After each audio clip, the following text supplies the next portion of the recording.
Ғарыш әлемін бағындыру әр ұлт үшін үлкен жетістік. Қазақ халқы да бұл жолда өзінің батыр ұлдарын мақтан тұтады. Солардың бірі халық қаһарманы ғарышты 3 рет бағындырған Талғат Мұсабаев. Ол ерлігімен, білімімен және табандылығымен ел тарихында өшпес із қалдырған тұлға. Талғат Амангелдіұлы Мұсабаев 1951 жылы 7 қаңтарда Алматы облысының Жамбыл ауданы Қарғалы ауылында дүниеге келген. Бала күнінен авиацияға қызыққан. Ұшқыш-инженер мамандығын алып, сынақшы ұшқыш ретінде жұмыс істеген. 1991 жылы ол ғарышкерлер қатарына қабылданды.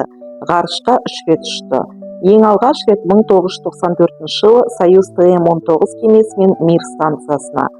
Екінші мәрте 1998 жылы Союз ТМ-27 кемесімен 207 күн ғарышта болды.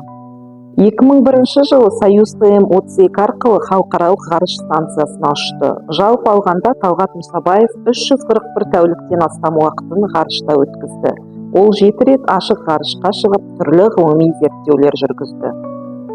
2007-2015 жылдары Қазақстанның ұлттық ғарыш агенттігін басқарды. Қазақстанның халық қаһарманы, Ресей Федерациясының батыры, көптеген орден, медаль иегері, техника ғылымдарының кандидаты.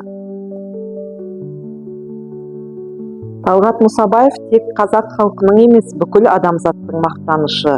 Ол білім мен батырлықты ұштастырған тұлға. Оның өмір жолы өскелең ұрпақ үшін үлгі. Ғарышты бағындырған қазақ ұлы, батыр, қаһарман Талғат Мұсабаев 4 тамыз 2025 жылы дүниеден өтті.